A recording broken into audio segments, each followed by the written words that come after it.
Blame game. Here we go, brother. I goad everybody, man. People call me Nicky G because the G stands for great googly moogly, but also stands for goad. Blame game is an interesting commander precon, brother. This deck has a pillow fort, control combat, use your opponent's stuff against them, and generally cause havoc and combat vibe to it. I really dig it, but it's tough to evaluate outside of real games, and I haven't had a chance to play it yet.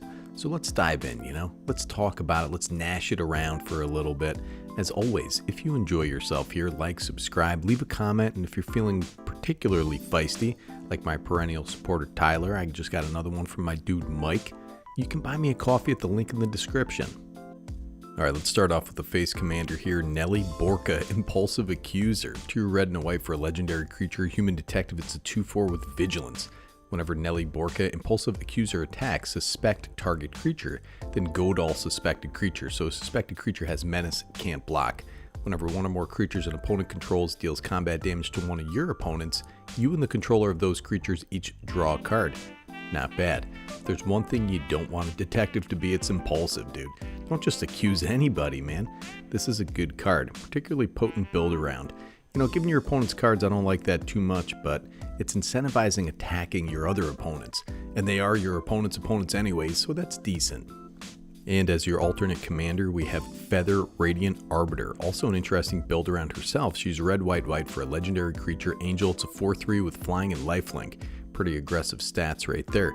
Whenever you cast a non-creature spell that targets only Feather, Radiant Arbiter, you may choose any number of other creatures that spell could target and pay 2 for each of those creatures. If you do, each of those creatures copy that spell for each of those creatures. The copy targets that creature. Pretty aggressively costed character right here with some really nice art, man. This has that magical text that makes mutate and aura spells copy if you pay the 2 generic mana. That could be bonkers with the goad auras in this deck. Get 2 for the price of 1.5, really. That additional cost kind of holds it back, but this card is very nice, man.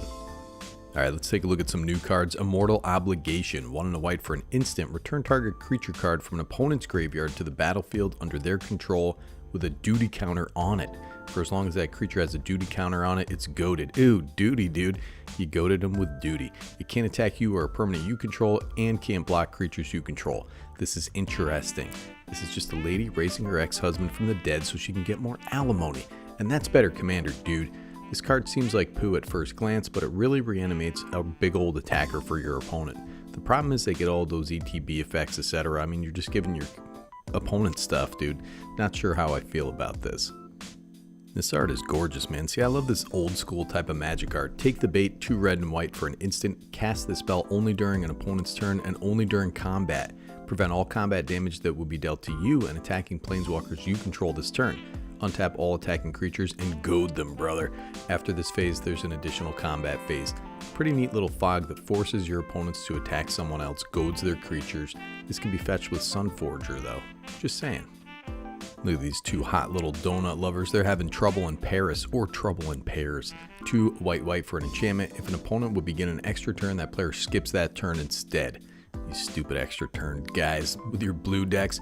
Whenever an opponent attacks you with 2 or more creatures, draws their second card each turn, or casts their second spell each turn, you draw a card. Love this card, man. This one will pay for itself over time if it sticks on the battlefield. I don't think this is the next Ristic study, but I do think it's comparable.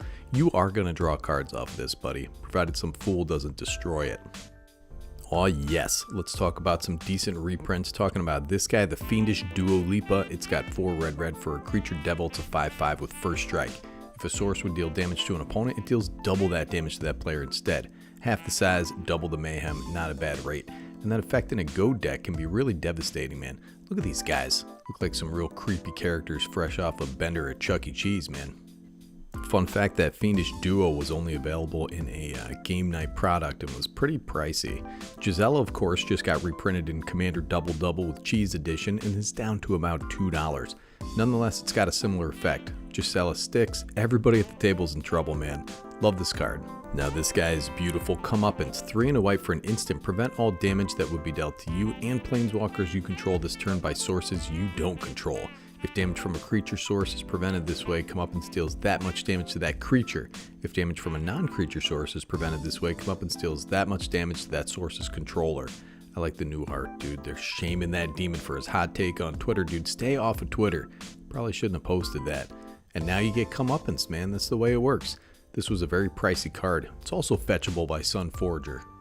Lauren of the third path, looking fly, looking lovely. I'm about to walk the first and second paths myself, dude. 2 and a white for a legendary creature, human artificer. It's a 2/1 with vigilance. When she enters the battlefield, destroy up to 1 target artifact or enchantment. Fantastic, but also has tap. You and target opponent each draw a card. This is a phenomenal card that can do a lot in a deck like this. Plays well with our next card. I think this is honestly a white staple, but what the heck do I know? And last up, we have Smuggler Share for notable reprints. 2 and white for an enchantment. At the beginning of each end step, draw a card for each opponent who drew 2 or more cards this turn. Then create a treasure token for each opponent who had 2 or more lands enter the battlefield under their control this turn. You know, those green decks be ramping out of control. Those blue decks be drawing cards, and those green and blue decks be doing both. Rocket Raccoon and Groot, they're bootleggers now. Alright, it makes sense. This is another decent draw engine. Kind of depends on what you're playing against. But Nelly makes this a little more reliable because she gives cards to players who attacked. So what's the theme of this deck? How does it feel? Feels like a warm summer Sunday, brother. The leaves are gently swaying as a susurration caresses your ears. It's Nelly Borka, she says, I accuse. Honestly, man, it feels like a really neat theme deck. So how would I go about upgrading this? Well, I talked about Sunforger, so I'd probably add that. Your commander needs to attack to get those goad triggers, that suspect trigger, if you will, as she willy-nilly goes about accusing everyone. Then maybe just beef up our Sunforger package, you know, exile effects, you got Chaos Warp here, ways to kill problem permanents, stuff like that. You've already got some decent target for it in the deck right out of the rip. I would also add some ramp. You know, it's Boros. You need some other 2-mana rocks to help ramp out your commander and all these other spells, man. This deck is a little bit mana hungry, relies on some instants and trickery. Other than that, I'd add some staples, man. I always want more card draw, so I plop some wheels in there.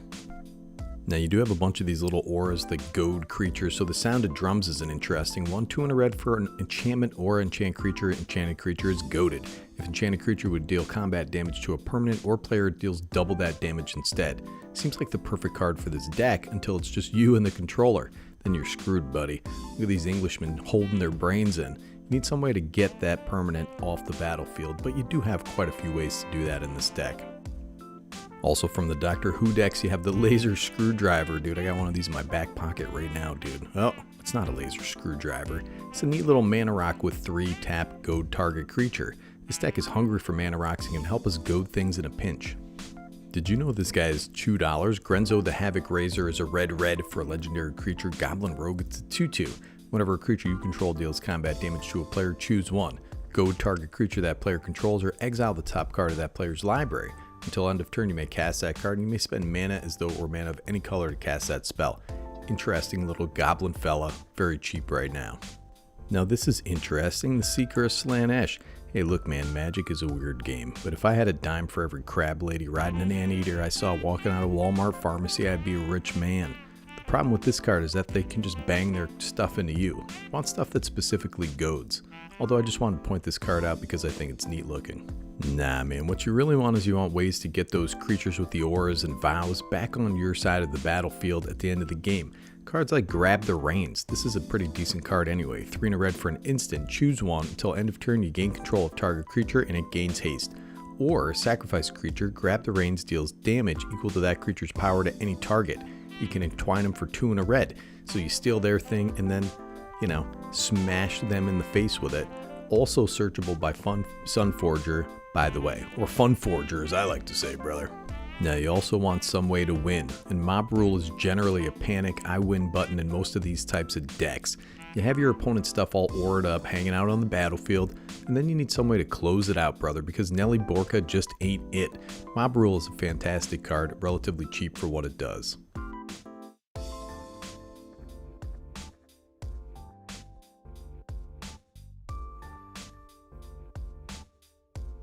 So this deck kind of has the bones right out of the box, but you need some additional ramp, you need some additional card draw, you maybe need some more removal. I think this deck just needs some staples, man. That's about it. Nelly Borka is a real interesting card, but the deck just needs smoothing out, that's all. I don't know why we have ghostly prison type effects in there if we're paying off our opponents attacking our other opponents. So I got rid of those and some of the clunkier cards. Seems like a fun little deck for fun little dudes like you.